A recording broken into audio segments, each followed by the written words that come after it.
What's up, everyone? Shakiel Mahjouri here, and you know who this is. He is the king of Connecticut, that BCC with the BDE, and one half of the most dysfunctional duo since my parents got divorced. You know him from Morning Kombat, you know him from CBS Sports, boxing commentary and abroad. Fresh off of his nap, Brian Campbell, how's it going, man? Oh yeah, fresh off the red eye, fresh off the nap. Did you just pronounce your name uh um Maljudy? What are we doing here? What's going on here? Mahjouri, I have this lifelong battle of like trying to keep it like phonetically English, trying to keep it like sounding English while getting it like phonetically closer to the Persian pronunciation. It's like an ever evolving thing from like All seven right. years I old thought to I was now. right So on with Shak Mahjouri, but I will adjust to the Maljudy pronunciation moving yeah, forward. do you know, Actually, man? let me ask Luke Thomas's wife for verification first, and then we'll Hey, he figure it does out. have one Persian friend. He will tell you. There it is. Don't Yeah, we should all have one, at least one. Yes. hey, you Yes. got one. You got one, man. The Prince of Persia. I know you got your live. I don't know when this will be coming out, but I know you have your live chat today. Please go check it out, the Brian Campbell Experience. And as you start sort of getting more and more ingrained into siphoning funds off of your fan base, I want to ask, what's the most bizarre Cameo request you've ever received, and did you do it? I did turn down a few of them in my Cameo days, which just recently ended. I had a fun couple of years on Cameo. I did enjoy the connection to the listeners and finding out more about them. You know, when their brother would say, "Hey, give my brother a shout out. Here's all the things that make him awful. Make fun of those." So that's great. I was asked to do things in the Reddit skits and bits Brendan Schaub world that I felt, went too far and turned down. I was also asked to do, random shirtless requests, stuff like that, where Whoa. you're just sort of like, where is this going to end up? Yeah. If anyone's going to benefit from my only pipes, it'll be me one day Yeah. when I really need the money. So it was largely just like a couple that, nothing too crazy. What are they going to do with me with my shirt off? I don't know, or maybe, hey, make fun of Luke too much or whatever. But outside of that, it was pretty much wholesome content that I enjoyed along the way. You don't need to name the individual, but did the shirtless request come from someone who MK fans would know based on their No, frequency of the program? it did Okay. not. It did not. So I Shout out didn't to know if Average people Joe were Art. just Shout out to messing with Appy. me. I mean, I had some fun ones. One guy was like a local amateur boxer, and he wanted me to provide play-by-play to all of his fights. So we did that for each fight, and there's been some fun stuff. Outside of the happy anniversary, happy birthday, or hey BC, can you give me an inspirational rant or something like that? So yeah, Cameo's interesting. I appreciated it though. But now I've got this YouTube channel, which is like full-time Cameo. So whatever. Hey, man. It's been listen, as you know, I am an MK donk. It's been, I think, very fun to have more BC on my timeline in the week. So keep doing what you're doing there. Oh, Good I vibes appreciate only, that. right? Good vibes only. Um, let's start here. You see, you might have just woken up from a nap, but I'm sorely in need of one, and so we're Yeah. kind of just trending in different directions right now, and I'm very excited for what the rest of your day looks like relative to mine. Um, you meet a lot of people in this industry, some good, some not so good, but you meet some very peculiar characters working in MMA media, and I was wondering, what's one key of success that seems so obvious to you that just seems to escape some people?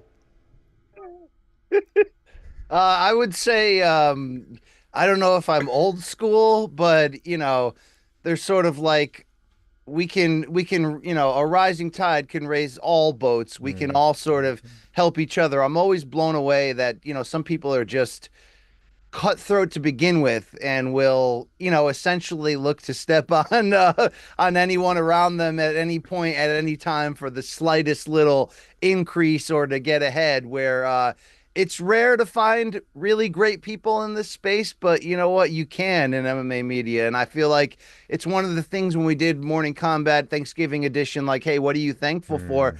I am sort of thankful that there is a growing community within this community of like-minded, encouraging people who want to see them succeed just as much as they want to see their colleagues and all of that. So yeah, I do continuously find it shocking and surprising when people come in like Wild West cowboys and just start, mucking up the area. But it should be expected, I guess. So, you see, Brian, these are exactly the kind of people I'm telling you need to come with me to a rave once or twice, kind of change their perception on how they treat people. I think it'd go a long way.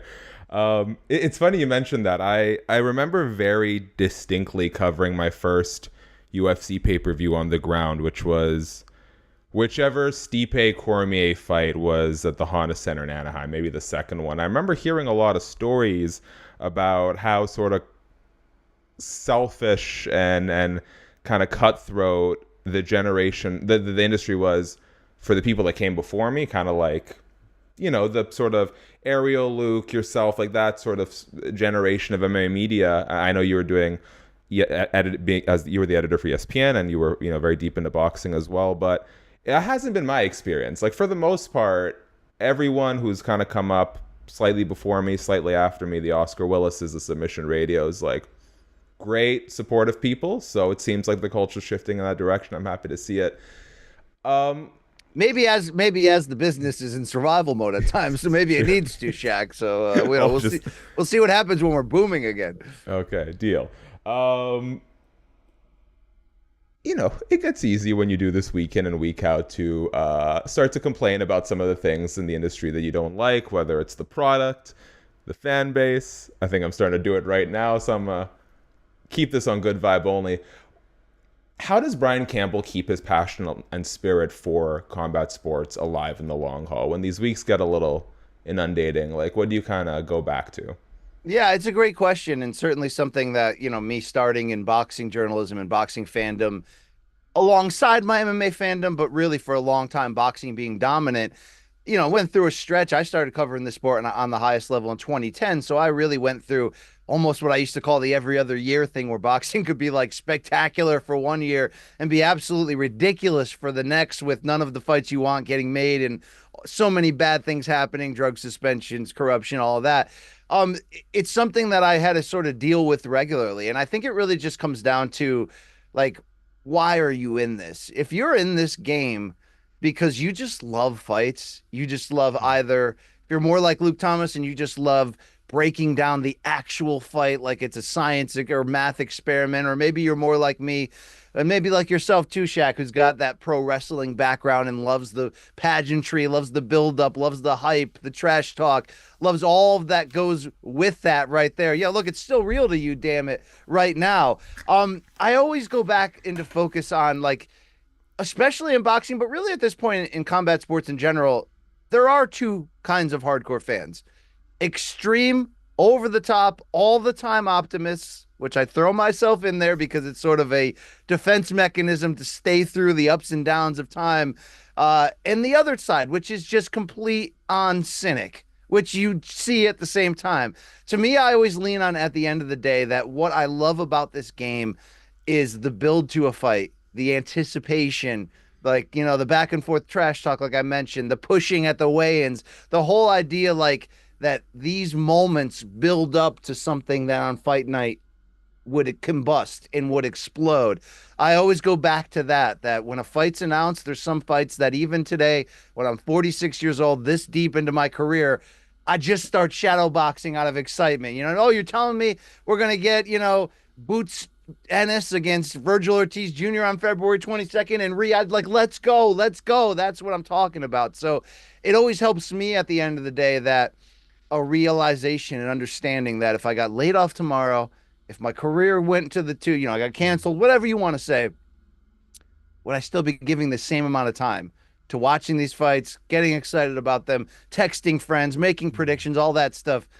Yeah, it would be the exact same thing. So if your love of it is pure in that regard, and I choose to be an optimist and always believe, no matter how dark it gets, that we're in for something huge right around the corner, that'll keep you afloat for a while, right? You got to love this game, and I certainly do.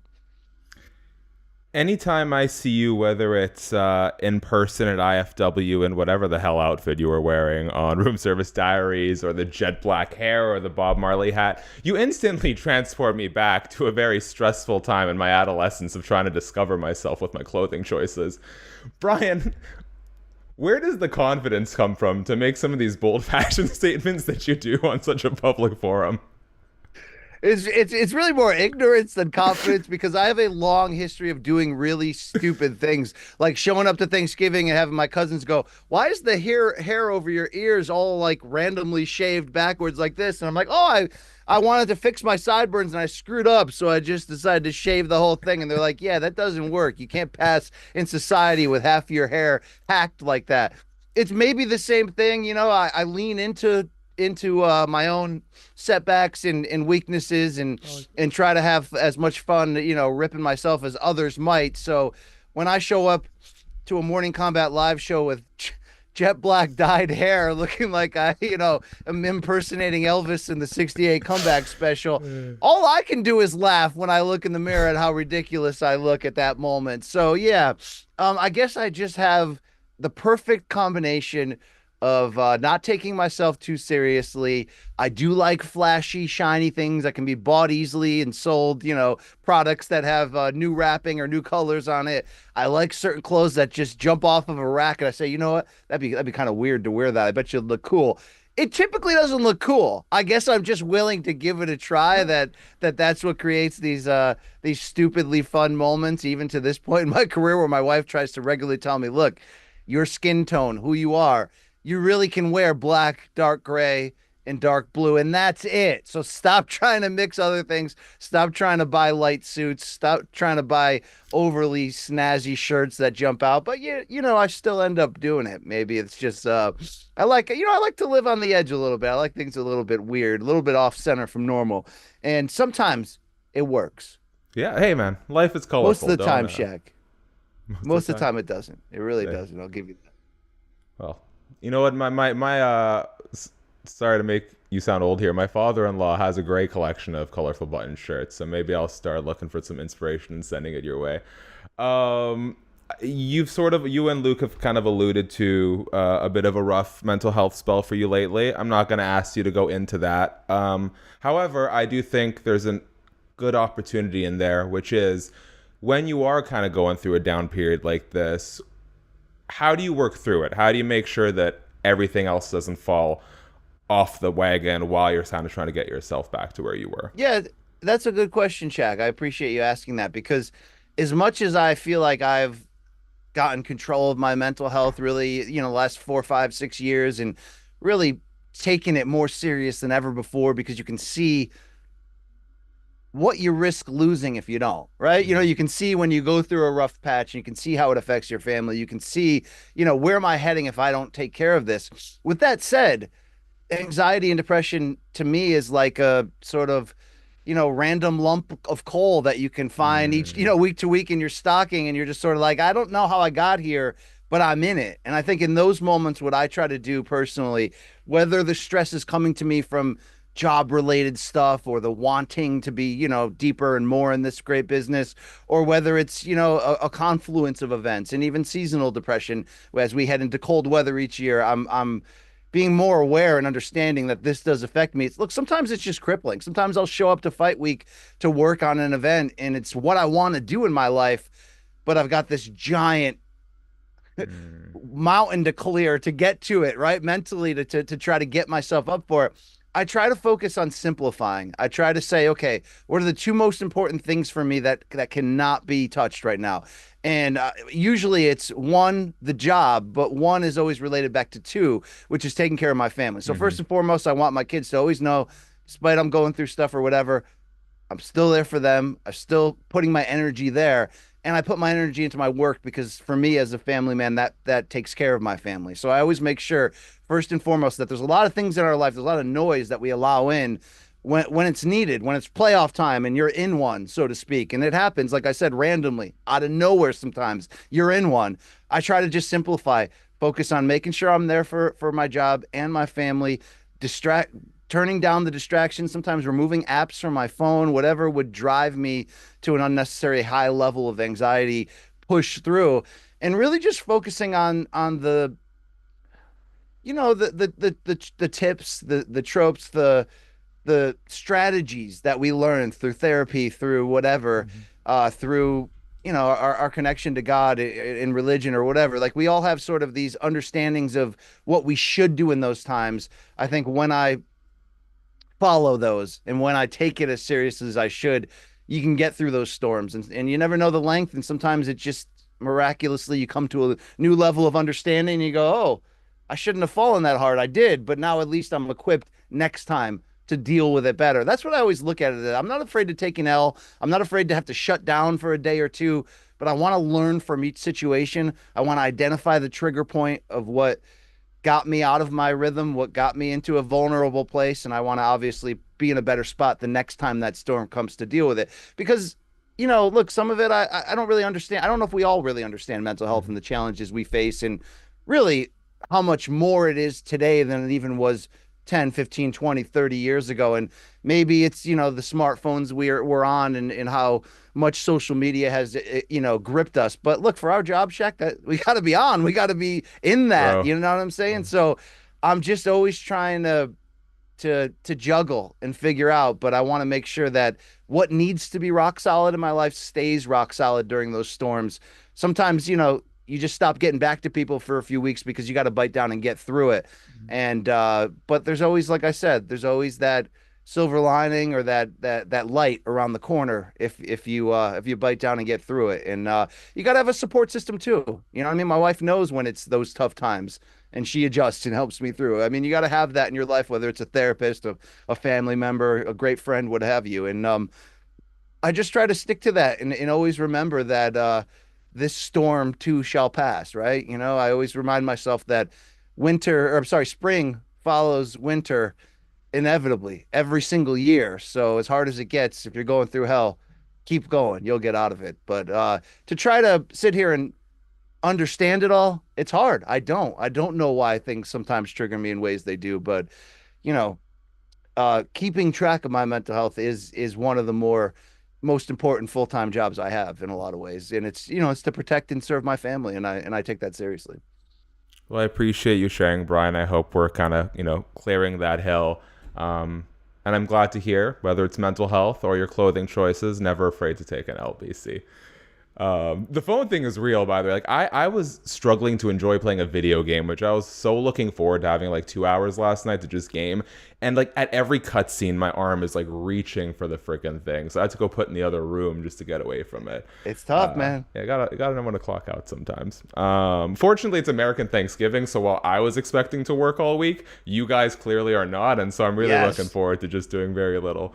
You mentioned how you and Luke kind of talked about some of the things we were thankful for, and obviously, sort of a rebuilding year for Morning Combat. And I think what Luke said was very true, that like I think the consumers, especially now that you're back to 2 days a week, me being one of them, are just like really happy to just see you guys doing your thing and being consistent. And I feel like things can really turn around quickly on this on the digital end as long as you guys are being consistent. So I have very high hopes for next year. I am curious, what's one realistic goal you have for MK in 2025 that's not going to make Luke mad when you mention it publicly? Well, I mean, it's interesting because we both didn't expect that the things we thought were going to happen wouldn't, and we didn't expect this whole thing. No, how could you have? We're on top of the world in early 2023, seemingly literally, when we fly to London and host a podcast festival, sell out a 500-seat venue, and never would have guessed the fallout of that. So a lot of this year was adjusting to the new reality. I wish we hadn't sold the larger image to our fans than we were ultimately capable of providing. But you live and you learn, and there was certainly some pitfalls along the way, or things that were supposed to happen that didn't. I'm just grateful, as you mentioned, and that we did that little segment there on Thanksgiving on Morning Combat, that the fans stayed with us, that Luke and I, as hard as it was, didn't kill each other, stuck to the plan, stuck to realizing we have something here, we want it to be better. So when I look to 25, I look at maybe the thing that I was pushing for the most this year to get back to, which is having access to our own studio space, having access to a couch to do the things we used to do, like room service diaries, having access to a set where we can do things like pregame preview, live companion. We're not back to that, but we're also not that far away from that. So I think the big part of this year for me was coming to terms with where the brand is, where the show is, where it's going, and just the idea that it's new. We didn't want new. We loved what we had. You don't know what you got until it's gone. You don't realize how important Showtime was to this show, and the relationship between Showtime and CBS. And when that goes, when the industry changes, it changes fast. So it took me a long time to come to terms that the new MK was just what it is, 2 days a week, 1 day in the studio, and thinking that it was going to return to what it was with the full universe, the VOD, all the things we did across the board. I've come around, and one thing I've realized is all Luke and I can control right now, this era of Morning Combat, are those Monday and Friday shows. Coming out, getting along, giving our best, trying to come up with the best takes in the business, being open to each other's jokes and challenges, and having the kind of show that MK can. And I'm really proud of the fact that over the second half of this calendar year, I think we've just gone back to what we can control, and it's that. And I say this to Luke on the air a bunch often, and he kind of poo-poos it. But I'm hoping that there's one day people will look back on the MK era and go, that stretch in 24, 25 when they were in that Metal Arc studio, I didn't think it at the time, but that may have been the best we've ever seen of MK. I think as long as we are constantly striving to, be the best we can be, and carve out whatever our identity is. And the thing is, you have to adjust and change with that. Our identity used to be, we were the disruptors. We were the new kids on the block, the cool guys. We were your favorite podcaster's favorite podcast, whatever you want to say. We're not that anymore, but can we be your go-to one when stuff goes down and you just want to hear a raw and real take? Or can we be your ride or die when you just need a pick me up, you just need a laugh? As long as we stay consistent and bring that, this thing can keep going for as long as it can. And we're only here because Brian Daly fought for us in so many ways and kept this ship afloat, and all the great people, including you, who support us, who are part of us, or sometimes are just huge donks for us. But it also took a lot inside of Luke and I to, like I said, realize, okay, this is our lot. This is what we got. But it's not awful. It's definitely not awful. Like, let's bring the best we can, and let's see what we create out of that, out of this new era. So yeah, it's weird. You asked me what's the one thing I'm hoping for. I'm almost hoping for we're going to go back to a bit of what we used to have, but I do think it's important to have the ability to turn out those kind of things that are MK, those franchises, those little side spin-off things that made us so special. If we can get back to that, that'd be great. But I'm also thinking, hey, maybe we don't ever get back to that, and maybe we get into something different. Mm-hmm. We got to change with the business. We got to keep going. It's just weird because when Luke and I got together, the volatility is obviously like the special sauce between us. But it also drives us insane at one another, often. I never knew if this show was going to last 6 glorious months and then flame out, or somehow be the PTI of combat sports and go on for 20 or 30 years. And right now, I still don't know that answer, but I'm learning to just be thankful with what I have. And right now, I'm thankful that we still have this. And look, the industry changes so quickly. Maybe 25 is a boom and not a doom, AJ Bufumo. For MK too, all right? Fun fact, he wrestled that match with a broken foot going into it. Oh, really? Yeah. Big Boom, man. Tough guy. I mean, is this this is wrestling's best babyface since like Dusty in Greensboro in 1984. I mean, this was incredible, right? Sorry, you've dated me. No, I was actually just thinking about the Rizzler and child morbid obesity, but I don't think I want to go into that right now. So we can leave that where it is. I hope he lives a long and healthy life. Hey, Brian, I get the sense that you and I don't attend the same sorts of concerts very regularly. I would like from you 3 albums that you love that I should listen to. Now, keep in mind, I know you probably got some things that may not hit my palate. I listen to a lot of different kind of music. I told you this once. Every time I go on a trip, I look at a list of like the 50 greatest albums of all time. I've got some Bruce Springsteen in me. I've got some Dave Bowie. I've got Beatles. I've done Lenny Kravitz. I've done Jimi Hendrix. So like I'm an open book here. Give me Okay. 3 albums that you think might be palatable for someone still kind of getting their feet into some other genres, particularly as it pertains to like rock music, live bands, things like that. All right. How about Sticky Fingers by the Rolling Stones? Okay, dang, what I got? Yeah, keep talking. I'm trying to. I just listened to one Rolling a Stones are Rolling the Stones ultimate album, rock and front to roll bar back. band come to life. There's a dirtiness to their sound, and that was right in the midst of their prime, right? The back to back of Sticky Fingers and Exile on Main Street with Mick Taylor on lead guitar. It's there's something special going on there. I think you I can did get into listen to that. I think Exiles on Main Street front to back when I was at an EDM music festival over the summer, actually. okay, there you go. There Okay, you well go. that's Okay, Sticky certainly Fingers. one right there. Okay. Um I don't know. I mean, have you heard 10 by Pearl Jam? Have not. Although I've seen Pearl Jam live, and Eddie Vedder drinks a lot of wine on stage. Yes. I mean, I'm trying to think of what are some universal sounds that just jump off of there. The guttural screams of Eddie Vedder on their debut album, of that early 90s angst and wanderlust, and just sort of, I think that's universal, and you could jump into the passion of rock and roll and pure in that regard.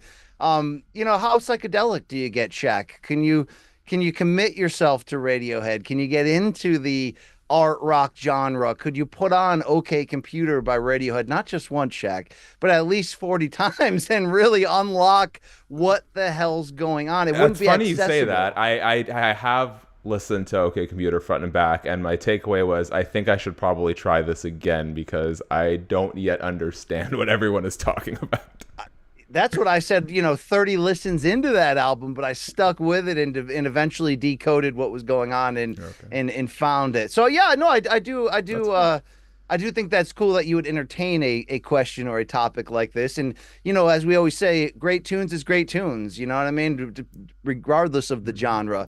My uncle Dave, who was one of my great music shamans in my life. And by the way, these people need to be protected, Shaq. Aaron Bronstetter is a great music shaman in Hmm. my life. Unselfish people that are like, hey, I know what you like. You might love this. And Uncle Dave used to always say, there's two kinds of music. The kind I really like and the kind I hate. And there's no under that way of thinking, there's no barriers to stop you from trying something out and saying, hey, that might not be the style I'm used to or the genre I'm used to, but that moves me. There's something there. I mean, look, it's art at the end of the I day. I agree. mean, what is art, Shaq? Are we art? Is art art? All right. That's up to you to decide. You know what I mean? If I send you a playlist with, I'm not talking about like uns uns uns. If I send you a playlist of like 5 to 10 electronic songs, they're very like Yes. psychedelic, very trippy, very Yes. a lot big like sweeping soundscapes. Will you entertain it? Absolutely. Okay, Absolutely. Because, deal. think about it. We're talking about Radiohead. And if you further into their catalog, you go into Kid A, you go into In Rainbows. I mean, you're getting such a soundscape of mood and tone that it's gotta flow right into that style in Okay. a lot of ways, I right? I mean, think the I might have best, some stuff that might. yeah, yeah. So I'd be down to listen to what moves you, Shaq. You know Okay. what I mean? Okay. Okay, deal. Last thing I got for you here, BC, because I gotta let you go soon.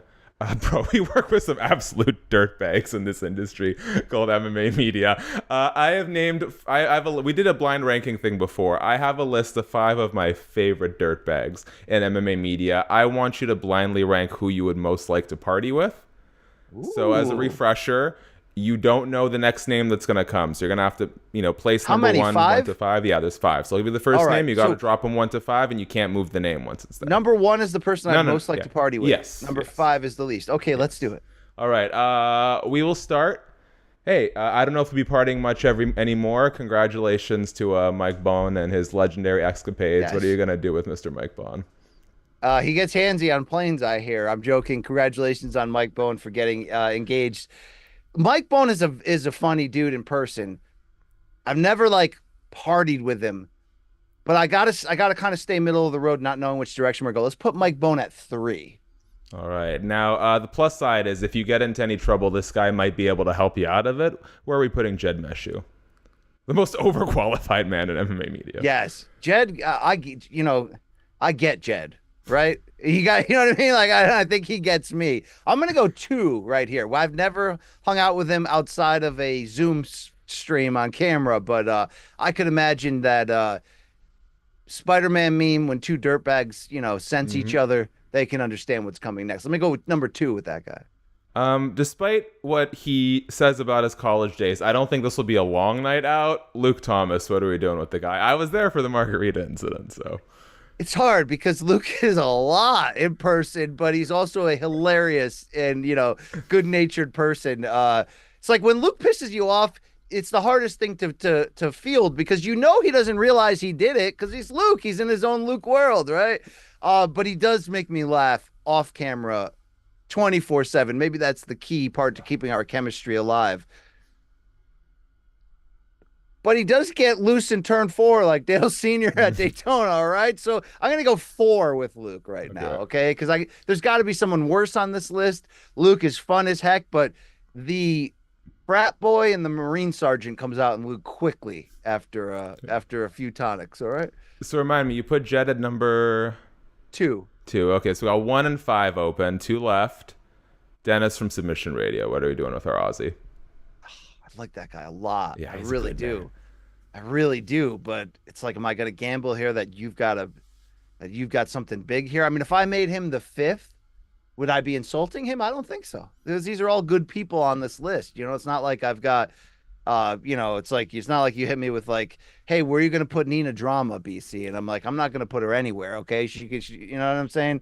I'm going to go 5 for old Dennis, who I like a lot. I'd like to get to know more. But I got to see what's behind door number 5 here. Well, intuition is the funny thing because you mentioned Nina Drama, and your number 1 choice by default is Oscar Willis, man. Who else could it be? All right, this worked out perfectly because Oscar Willis can outparty everyone on that top 5 list times 1,000. Like Oscar Willis, like love him or hate him, and I've chosen from the beginning to love him. I think he's a genuine person, but he's a wild friggin' card, and I think that's his blessing and his curse at all times. But yes, he is. I've only partied with him in what was for him like the warm up part of the night, which was for me like the nightcap part of the night. So we were, 2 passing ships sharing a laugh and a drink a few times. Me knowing this is just the beginning of a dark night for that man, and I'll be in bed in 5 minutes. So yes, Oscar Willis belongs at number 1. Pound for pound, hey, not a bad fighter either, based on a couple of his efforts there. So shout out to Oscar Willis. Brian, I want to leave you with the last word. So very quickly, guys, thanks so much for watching the video. Subscribe, tap the bell, thumbs up. Let us know who in MMA media would you most like to party with, and why is it not Luke Thomas? Brian, if there's anything you want to tell the people on the way out, the floor is yours, my man. Oh yeah, thank you for all the support, guys. Morning Combat every Monday and Friday, if you already know, 11 a.m. Eastern on the YouTubes. And if you got some free time, check out what I'm doing on the YouTube. I don't really know what I'm doing, to be fair, but it is the Brian Campbell Experience, the original name, and it's a mixture of a lot of weird stuff put together, and that's what it is. Thank you though for having me on here, Shaq, and for always being a bro in this space. I appreciate that.